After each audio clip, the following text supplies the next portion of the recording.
back. Every time I kept forgetting to hit record, man, because we were posting it again the next day, and I just kept forgetting to hit record.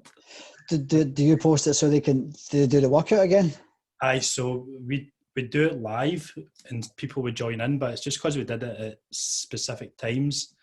But we'd also record it so they could do it afterwards as well. Right, got you. Did you have them inside the Facebook group?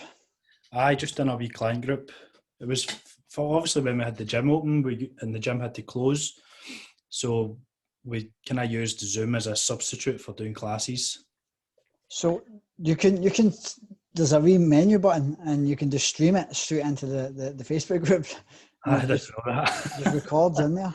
I did not know that. It's brilliant. Like, it took me a wee while to figure it out as well, because at first I was downloading the video to the computer and then uploading it into the Facebook groups and sending it out to the guys so they could catch up on calls.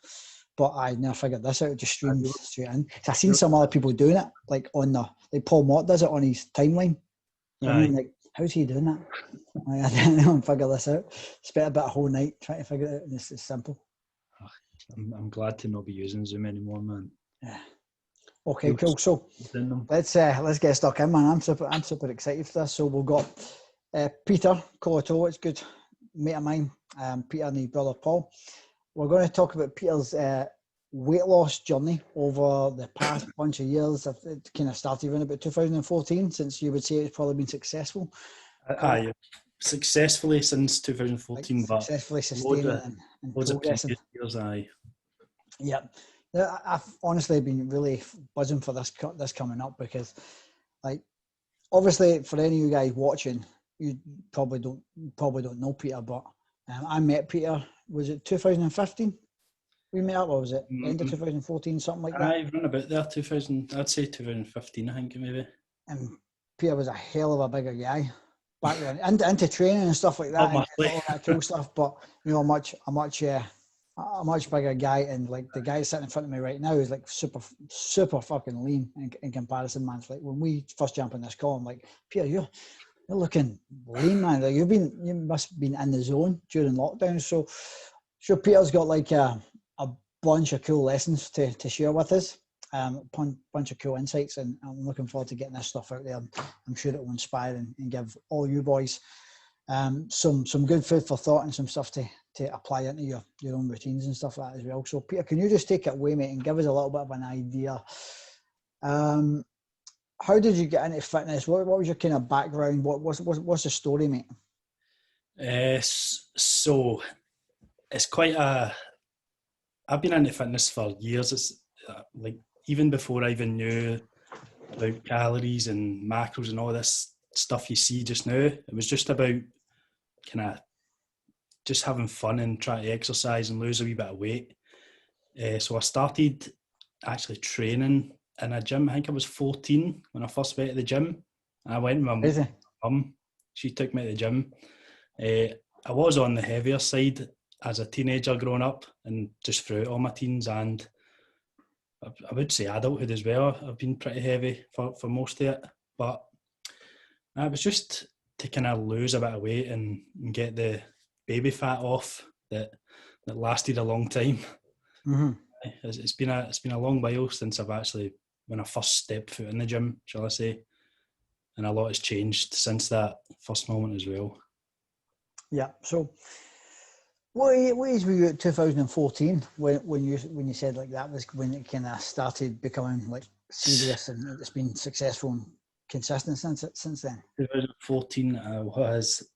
I'm so bad with numbers, man. I'm 28 just now. Right, so that was 6 years ago. 24? 24. Maybe just turning 24. Right. So I wasn't too young, but I wasn't too old either. So it's safe to say, like, you were kind of always fairly heavy up until that point. Oh, definitely. I'd always been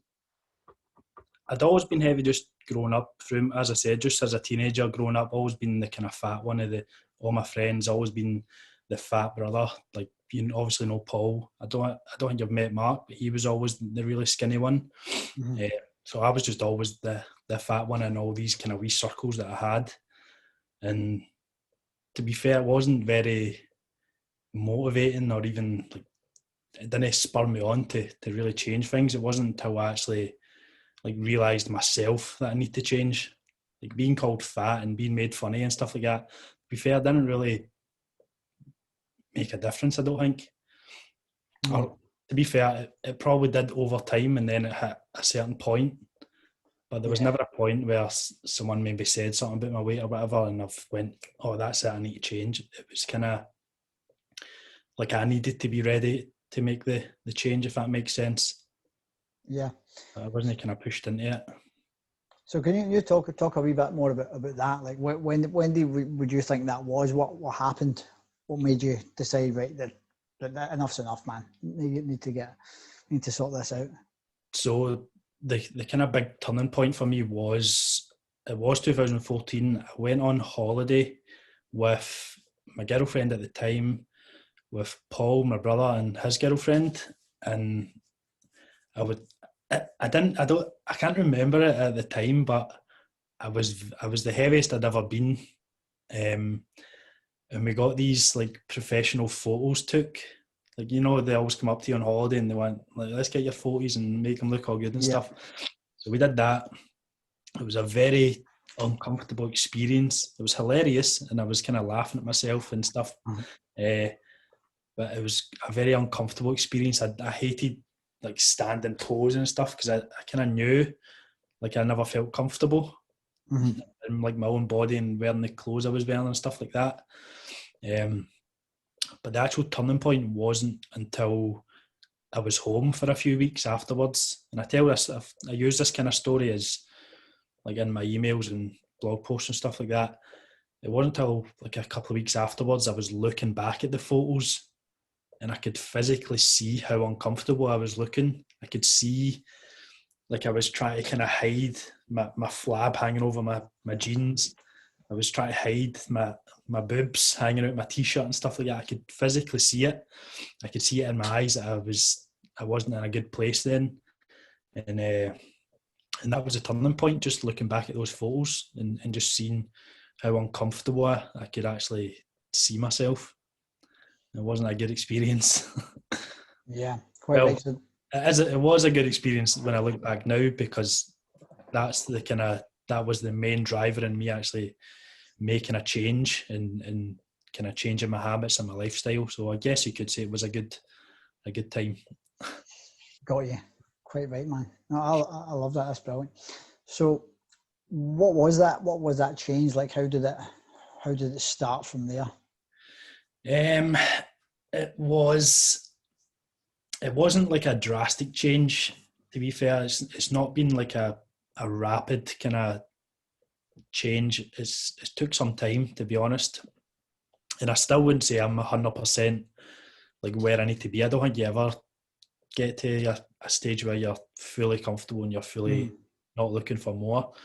But as I say, it wasn't like just a drastic change. Paul was personal trainer at the time, so he was working in I think it was Pure Gym or Exercise for Less. I can't remember. Yeah, exactly. I think it was Exercise for Less, wasn't it? Oh, was it in Pure Gym as well? He was in Pure Gym before Exercise for Less. But like I said before, I've always been into fitness and stuff, the gym. I'd never looked at it as a kind of like job or career.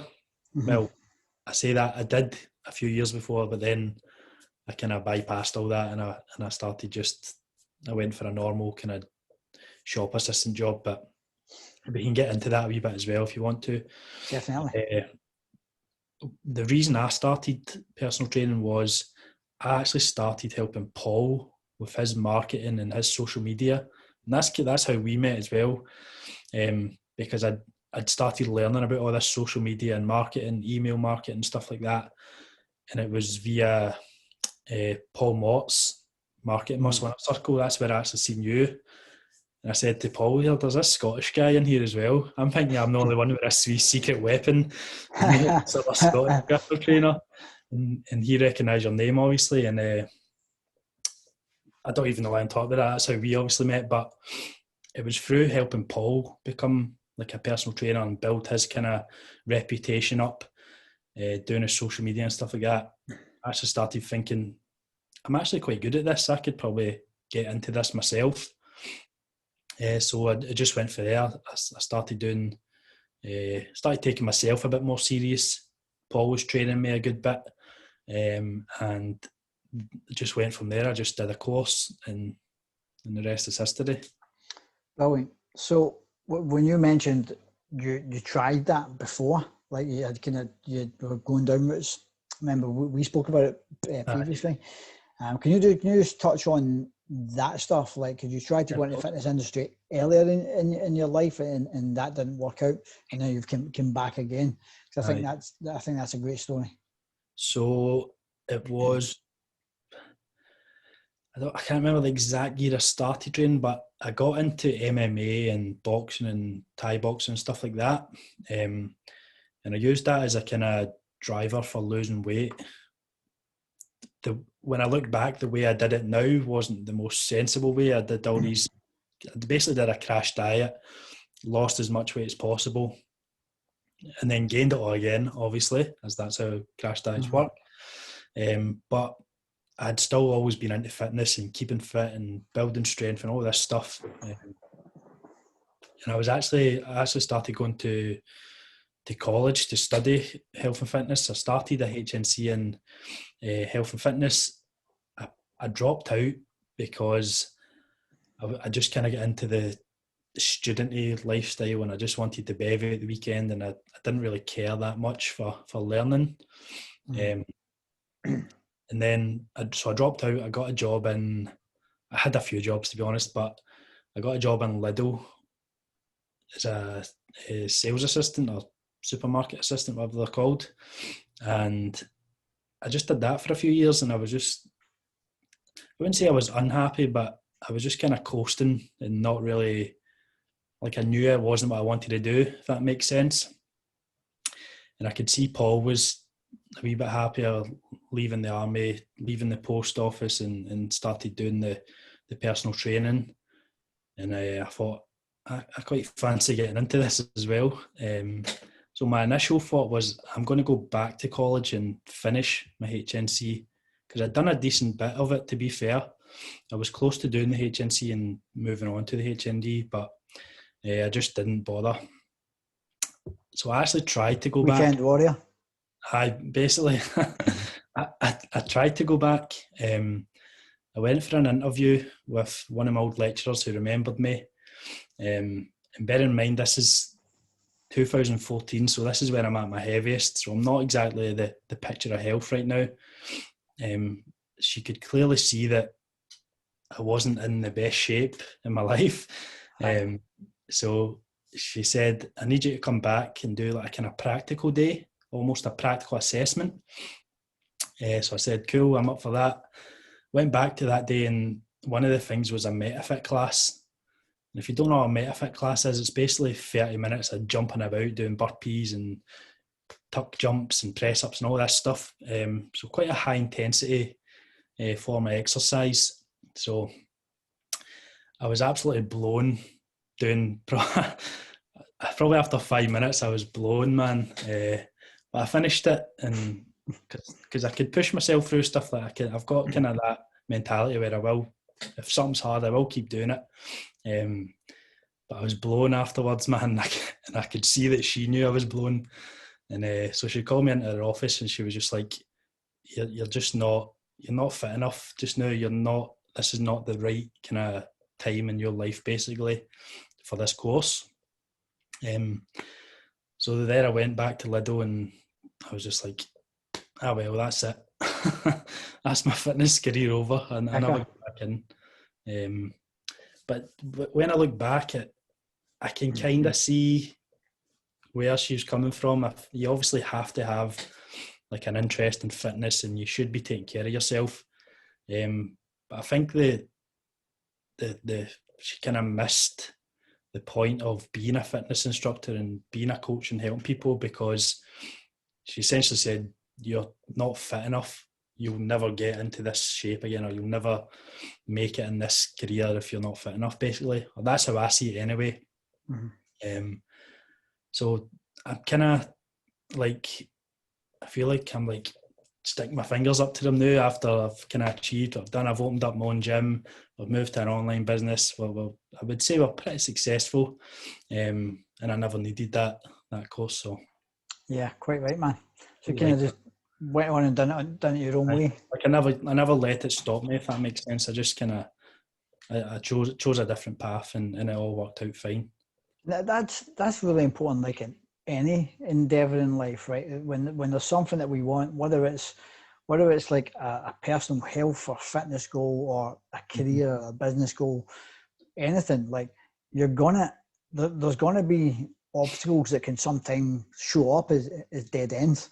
Do you know what I mean? To be fair, that it did feel like that when it first happened. I actually remember. I'm talking rubbish. She didn't tell me right on that day. She didn't tell me that day. I never got a spot. But I kind of got a sense of. I'm not getting a place here. I actually remember I was on my till in Lido. I was working on my till. You're not supposed to have your phone on you, but I had my phone on me, and I got an email, and it was from Glasgow City College, and you know how it only gives you a wee kind of preview of the email. Yeah.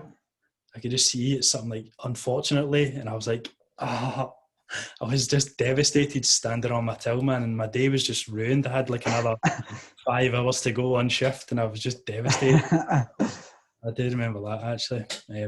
Sucks, mate. Again, like you said, these obstacles come up every day. Like, doesn't matter if it's fitness or your job or just life in general. There's going to be obstacles, and you need to just kind of go a different path or break through the obstacle. You need to do something to actually get there. You can't just accept it. Yeah, quite right, man. And that's how you achieve anything. You know, you have to just understand that you're never ever going to have the perfect run, and sometimes you're going to feel like you're failing. No, in fact, a lot of the time you're going to feel like you're failing. I feel like a lot of people feel that way when they do start kind of trying to lose weight and change their shape and stuff like that. As soon as a wee snag comes up or they don't hit that number on the scale, they're just like, fuck it, I'm done, it never worked. Yeah. And if it just kind of persevered a wee bit and carried on a wee bit longer, because I've had plenty of those, man. I've failed and cracked on even more, and had setbacks and then cracked on again, and now I'm in the best shape of my life. Yeah, and sometimes it's not even just like that. Maybe you regress with your weight gain or whatever you're trying to achieve.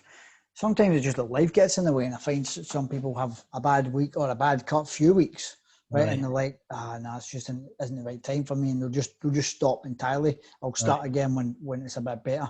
But really, what we need to get better at doing is maintaining any level of consistency, no matter how small that looks like. And it's like I always say, fitness and nutrition is like a dial of 1 to 10, right? 10 is like growing your own organic crops and working out 3 times a day like an athlete. And then most of us, mere mortals, probably sit somewhere between 6 and 7, right? On good weeks. Right. But when shit's hitting the fan, you know, sometimes we can still stay on point with one of the two, whether it's fitness and nutrition, and we just dial them down. Or maybe it's the both of them need to be dialed down. And that might just be down to number 2 or 3. If number 1 is sitting on the couch watching Netflix with a pizza, you know, 2 might be waking up in the morning. Pizza is quite good, mind you, especially spicy chicken.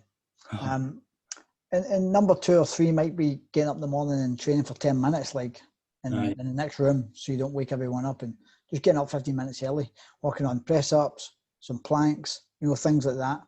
And nutrition might be, you know, eating on the go from shops, but picking the best things, or maybe just having a healthy breakfast or a healthy dinner, and just like maintaining some level.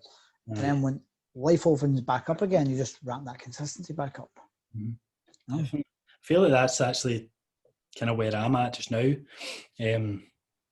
Obviously, last time I seen you, I told you I kind of broke up with my girlfriend, which was a long-term relationship.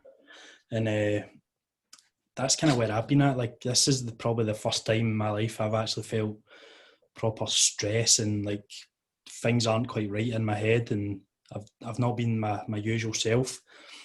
But just maintaining our kind of non-negotiable things that we try and teach our clients: get your steps in, eat some veggies, drink some water, eat some form of protein, that's kind of kept me on track. I've not been smashing PBs in the gym and smashing personal best when I'm doing any runs or anything like that, but just maintaining that kind of minimum standard has kept me ticking over and kept me consistent. Yeah. Even when life gets tough. That's a good point. I like to call it like our lowest level of training. Right? Mm-hmm. It's like these are our lowest standards. Everyone's got their low standards, right? Aye. And like over time with training, and whether it's our good days or our mediocre days, we're consistent with them. Over time, our low standards raise, and I think that's probably what matters most. Aye. Like the standard of our lowest behaviours and actions that we're able to take. And when they raise over time, you know, like no matter what happens, we've always got them.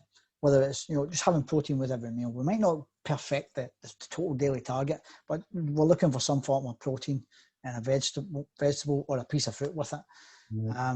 Well, it's hitting at least 2 litres of water a day. Getting those steps in, like you said, or working on one exercise per day. I'm just going to work on my press ups today, or my handstand press ups if I'm working towards those, or whatever. Do you know what I mean? Mm-hmm. No, definitely. It's a great way to look at it, rather than I'm either on the plan or I'm off it. That is where most people go. It's either on or off. They have that on or off switch. Like you said, the wee kind of dial. We like to say the kind of dimmer switch, where you're either a wee bit more on or a wee bit more off. You're never on or off. It's not like a regular kind of light switch. It's a kind of dimmer switch where you're more kind of in the zone, or maybe just have to dial things back a wee bit. Just kind of what we said. Definitely.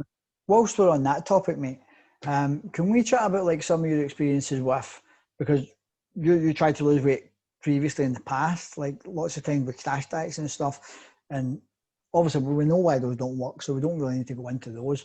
But when you mention what's helped you be successful this time since 2014, and I like to highlight that we're now 2020. That's 6 years, right? Oh, and you're currently now looking the best that I've ever seen you since I've known you. So you know that's a long process. A lot of people are trying to do that in fucking 2 months. Aye. Do you know what I mean? Like, so what do you think's like? What's been the difference when you talk about habit building in comparison to crash dieting? I think it is just a change in mindset from, and probably I've got more knowledge as well, to be fair. Like I'd always seeked out the crash diet or the quick fix. And again, sometimes they can work, sometimes most of the time they don't work, but for me it never worked. It was always either you're going to lose 20 pounds in 3 weeks or whatever, and then you're going to gain 30 pounds over the next 2 months because you've just stopped. It was more about kind of just finding something sustainable and not too difficult, if that makes sense. Like I don't have to think about it too much. I've been through all the kind of diets and fads and tracked my calories and earned my stripes that way. But I don't really need to do those things anymore. I can just kind of intuitively know what my body needs and know what I should be feeding it. Doesn't always mean I'm going to eat those foods. I might have a pizza and stuff like that.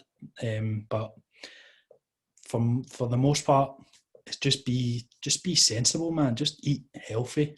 Everyone knows how to eat healthy, and everyone knows the kind of definition of healthy foods and what's not the definition of healthy foods. So it's just about using logic and eating like a sensible adult, really.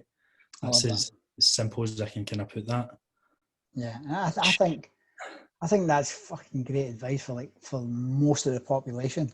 Like if we can be in that place where we're just like we're eating mostly healthy foods most of the time, which is foods that are mostly whole, right? Whole foods. I don't know if I'm saying that the best way, but like foods that they don't come in a box with like 10 plus different ingredients. You know, like it's one ingredient. It's like mince. There's sweet potato. There's a steak. You know, fruit, vegetables, things like that. The bulk of our diet is made up by those things. Like, and that's our that's like our lowest lowest level, like I was talking about before. That's a great place to be. But I feel like a lot of people they try and go from one extreme to the other though, and that's where there's a kind of disconnect. Like they try and go from having 2 or 3 takeaways a week and processed meals and micro meals and all that stuff to go into that single ingredient whole foods, and it is going to be amazing for them, but they've probably skipped a few steps. I think they need to kind of maybe slowly go into it a wee bit and have maybe 1 takeaway a week, don't have as many micro meals, and start to build those healthier foods in. I think most people go from one extreme to the other, and that's where they kind of fail. Aye, it's a lot of people. It's a skill, isn't it?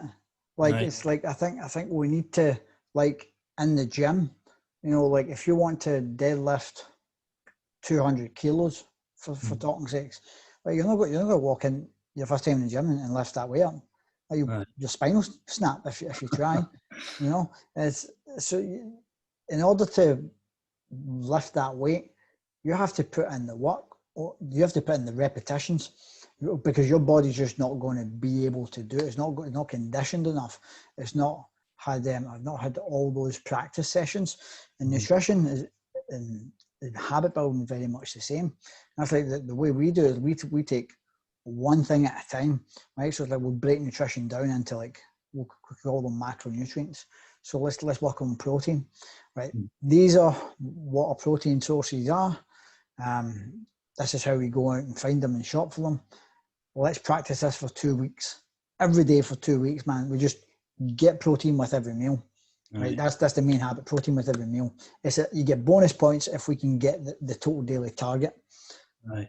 And after that 2 week period, if you're consistent, like it kind of becomes a little bit normal. Do you know what I mean? It's like getting up. Very too much kind of know. Because we're creatures of habit as well. Most people are going to be eating almost the same foods every day, or as close as you can. So I think when you say that, going to the shops and looking for that protein ingredient or whatever it is, it just becomes a habit pretty quickly, especially if that's the only thing you're thinking about. Because if you're thinking about how many grams of fat you're having, how many grams of protein, how many grams of carbs, are you hitting your fibre, are you hitting your water, are you hitting your calories, it can be quite overwhelming, I think, at times as well.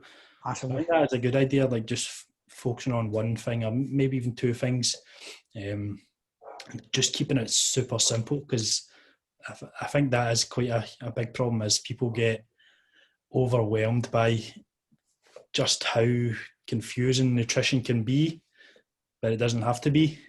I think people overthink it quite a lot as well. So that's kind of similar to what we do with our clients. We keep it very simple and more so about habit building around protein and vegetables and water and steps and stuff like that. Trying to build those habits in rather than just hammering people with a meal plan. Yeah. Yeah, that's why meal plans don't work. You know, there's so many people, and you probably get the same, like to get a meal plan with the program.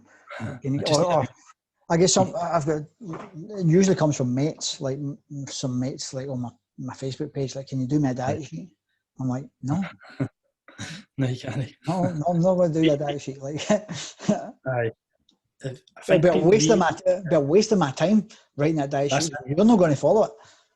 Aye, that is the thing. Most people think they need something, but they really don't need. They need coaching. They need habit building rather than just eat this. Because if you do just give somebody a meal plan, they're not going to learn anything. They're not going to gain any knowledge on why protein's important or why water's important, stuff like that. And they'll just end up back at square one when they're fed up with a meal plan.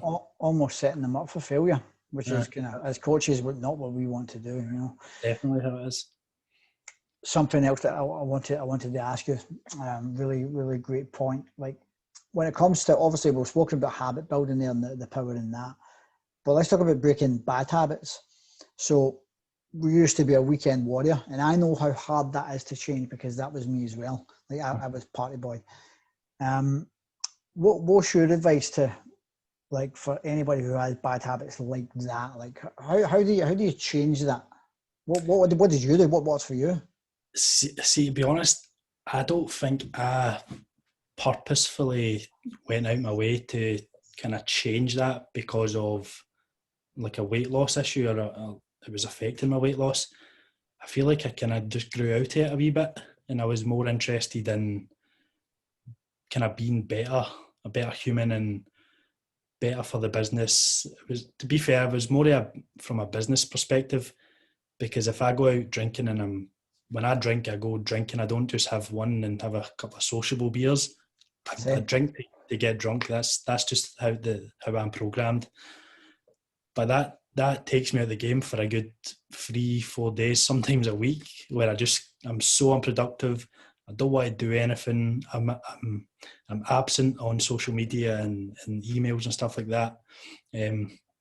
So it probably, I would say, it actually came from more of it was harming the business rather than harming my weight loss, which it was obviously harming my weight loss, because that's just a bad thing for if you're trying to lose weight. But it was more of a need to be more productive at the weekend, because it's a huge part of the week. It's like 2-3 days it's taken out me, and then another 2-3 days on the back end as well. So it was just quite destructive for the business, and the business wasn't going to grow any further or anything like that. So for me, that's kind of more so where it came from, rather than like a weight loss thing. But I just knew it wasn't helpful, and I knew it was quite unproductive of me to be bevying every weekend.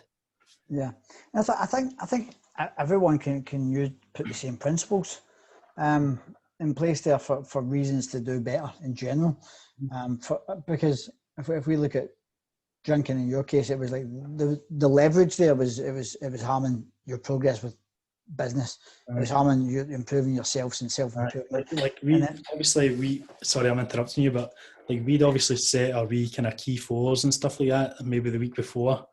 And then I'd have, like, one of the things would I'd have to show up on our wee Tuesday afternoon meeting, and I'd say, sorry, I never did my key fours. I was pissed at the weekend, and then I didn't want to do it afterwards. Like that was quite a driver as well. Knowing that, like that accountability, that definitely helped kind of me sort my weekends out. Yeah. To be fair, it doesn't mean I never drink at the weekend. Just that weekend there, I was drinking, but you just kind of need to weigh up: is it going to benefit me at this time? If not, I'm probably just going to skip it. Is it worth it? Is it worth it on this occasion? And sometimes it absolutely is. Do you know what I mean? Because we have to live a life, and I think a lot of people can use that kind of outlook on it, like in comparison to a lot of things. Like how does the booze like affecting your family? Mm-hmm. You know, like how's it affecting your family life and your moods around the kids and stuff like that? If you've got kids at home, and you know, how's it holding you back from doing stuff with them? How's it holding you back in your own career, your work type thing? And some I think we need to understand these kind of things first, right? And before we can go, right, hold on a second, right? Yeah, this is ridiculous. This is how far forward I would be with X, Y, Z if I wasn't doing this. And that can be enough to fuel that. And it doesn't just have to be with booze, right? I mean, if we look at the reasons why for me, a lot of the guys that come in and work in our programs is because, you know, they're tired and lethargic most of the time because their diet's not right, which obviously, you know, what we put in our mouth affects how we feel, and that affects their moods around the house. Guys that like looking at pictures of themselves on holidays and stuff like that. You've spoke about that. That's what made you change. That was you like, fuck this. I need to change here. So if we think about these things in that way, that can also give us the leverage to go, right, hold on, I'm going to stop eating, phoning all those takeaways. I'm going to start cooking a meal, or I'm going to start making better choices. X, Y, Z. You know, I think first we need to look at it that way before to give us that leverage. Definitely. I think, you know, a lot of the times where I think we kind of spoke about this a wee while back, when people, like I said, people sometimes go from one extreme to the other. We find this quite often, where like a client will come to us and they'll be absolutely spot on Monday to Thursday, and then that weekend hits and they've restricted themselves so much that they feel the need to binge and have the pizza and have the takeaway and the bevy and stuff like that. They're under eating so much and being good and being perfect, and then as soon as that weekend comes, they can't take it anymore. They need to treat themselves or reward themselves for being good, and they just undo all the hard work, which is a shame because it's so common and we see it all the time. I don't know how it is with the guys, but we coach mostly females, and that's a huge issue for most of our clients. Sometimes it depends on, like, you know, where a lot of the guys are that. Not all of them are big drinkers. They're guys. A lot of them are guys. They like a beer. Do you know what I mean? But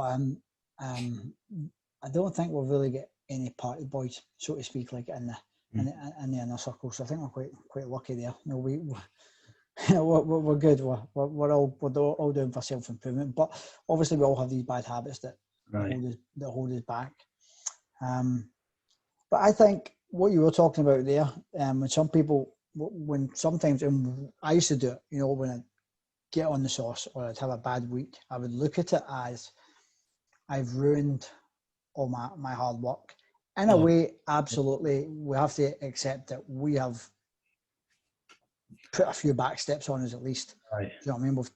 We've held ourselves back, but still, I personally don't like to look at it as I've ruined all the progress, because that's something that can make us stop.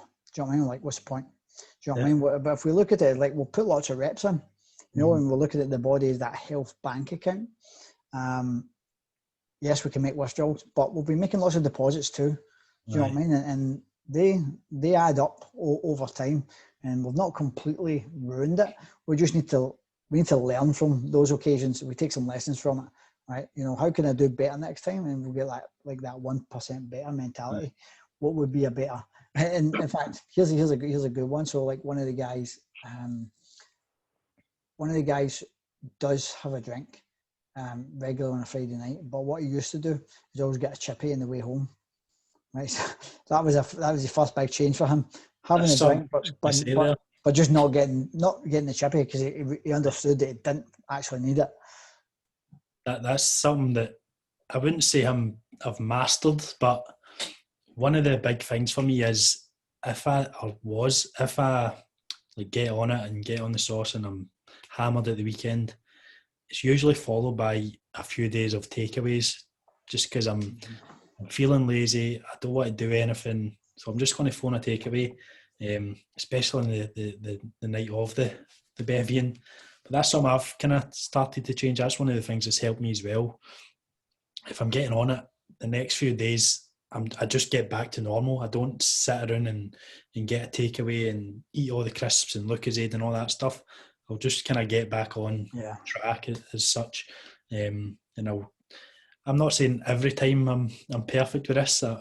Obviously, you know me, I like my pizza. I'm going to order every so often, but I'm getting much better at it. And that's one of the big changes is I don't spend like 3 days afterwards eating a takeaway every night. So it's just like small changes like that might not seem significant. They can add up over so many weekends if you are actually drinking at the weekend. Which that's a great point, and I think it's probably something everyone can relate to, because we've all been like that after being on the drink. Like, we'll hit that hangover food, and it can last for days. But I'm the same. Like, if I do have a night out, it's like, okay, I'm just back to normal. I'm not looking at it as I've fucked up, I've ruined progress. You know, I'm going, right, that was awesome, that night out. I'm going to leave it there behind me though, and I'm back to normal now, because I know that I'm going to start feeling better sooner if I can get some good nourishment down me, rather than Chinese chili chips and stuff like that. They are pretty good. They're pretty good. Some of my favourites. Okay, so what is for weight loss, mate? Like, what's your opinion on training? What works best? What has worked great for you? What do you think are some important things that we need to be doing in order to lose fat successfully? And just, sorry, a lot of the guys, I don't use the term, but you may hear it, working with lots of women, tone up, so to speak, you know, like a lot of the guys use it as well. We want to look a bit more toned, a bit more defined. Like, what's the kind of training that gets that? So, to be fair, I'm not really married to one approach. I think the best approach is just something that you enjoy and something that you can sustain. There's obviously going to be some things that are a bit more effective and better than others, but yeah, the thing that's helped me is finding something that I actually like and I enjoy, because I'm quite a impulsive person, I would say, and I might love deadlifting and strength training and trying to hit numbers for a certain period of time, but then I'll get bored of that and then I'll start running and I think I'm going to do a marathon, or like I'm quite indecisive sometimes and I kind of chop and change from stuff. But the biggest thing that's helped me is just doing the thing that I enjoy and don't force myself to actually train in a certain way or do a specific sport. Just find something you enjoy and stick to it, because the more you enjoy it, the more you're going to sustain it, which is going to yield long-term results, which is what we all need and what we all want. But my preferences are running and strength training. You're lifting weights, I would say. That's great advice. I really like that. And you have done quite a lot of stuff, like you've done boxing, MMA. Yeah, I've done everything: boxing, marathon running, dancing. Come on. What are you dancing? A wee bit. Saturday nights. Saturday nights only. Okay. Yeah, and now it's trail running. I would say just running in general, but I do prefer being out on the trails. It's a bit more fun than just running along the road and seeing the same cars and houses and stuff. It's good to get out on the hills. You find it's much better on your joints as well. Aye, definitely. Softer ground and the inclines are better for your joints rather than just that kind of steady, flat concrete hitting yourself back. Yeah. So in our programs and our circles, like the only real thing I really program for the guys is their strength training, because for the results that they want to lose fat, we need to have a level of strength training in there. That's what's going to help you get that result. And getting stronger is going to help you get that muscle definition, because we're developing the muscles that we've got. But when it comes to cardio, like I don't try and structure it at all. I'm just like, listen, guys, on the cardio days, you do the stuff that you enjoy doing. Okay, so it's kind of like part my plan, part your plan. So if you're even going out, if you're into climbing and you want to go and do some climbing, or if you're a swimmer, you're a hiker, you're cycling, just go and do your thing, man, and have fun. I think if a program's like just structure all the time, man, it's like it can drain you. Right. Well, I think that's the thing. There needs to be a balance. Obviously, there's going to be things that you need to do to get the result. There's going to be standards you need to meet to get a result, but there still needs to be a balance, and there still needs to be some enjoyment in it so that you do stick to it. So that's the thing. Like, I will still do my strength training at least 2 times a week, just so I'm kind of maintaining and keeping things ticking over. But it's not a huge priority for me just now. I'm more into running at the moment, but like I said, that will change, and probably a couple of months I'll be wanting to hit a huge deadlift because the gyms will be back open, or like something will change and I'll go back to that. But as long as you kind of keep ticking over 2 or 3 strength sessions a week, you should be able to maintain muscle mass at least, and still build some, and as you start to lose that body fat, you'll see that definition come through, which is probably what most guys want. I don't want to speak too broadly, but most guys do want to have some guns and some pecs and stuff like that. So that strength training is obviously going to be beneficial over mostly cardio. That's just one of my goals right now. And I think the key thing for having those kind of results and that kind of progress is like getting stronger over a long period of time. Do you know what I mean? It's not necessarily like trying to get stronger from workout to workout and add more reps and more weight all the time. And like some people kind of preach. What matters is like, so like if you can do 5 press ups just now, for talking sake, like in a 1 set max, or if you can do 10, like in a few months' time, like you can do 15 to 20, or you can do more. Do you know what I mean? And if you can, same with a bench press or a 1 arm row or a squat or some pull ups, as long as like 6 months from now and 12 months from now, those numbers are greater. You know what I mean? And that's the most important thing, probably. Would you agree with that? Do you think that's right? I would say so. As long as you're obviously progressively overloading, which is what we need, you're going to make progress no matter if you're smashing up high amounts of weights or mastering body weight. As long as you're still progressing it, you're still going to make gains and get results. I think a big problem is because of social media and Instagram and Facebook and all this, people are seeing guys hitting huge numbers on bench press and all this stuff, and then they go and try it, but they can't even master a press up yet. I think that's a big problem, or they try and deadlift, like you said, 200 kilos, but they've not even mastered the technique first. I think that's a big problem in gyms just now. Yeah, I think when a lot of people initially, when they get started again on a fitness journey, it's like they can be that buzzer to want to do everything, and it's usually that's everything that we're being influenced by, and we're being influenced by the things we're seeing on social media. So sometimes we can want to get into things too quickly and want to see that progress too quickly, but it's important to understand, like especially with strength work, if you try to push too quickly, you're going to hurt yourself, and you can't like add weight and reps on top of shitty form with anything.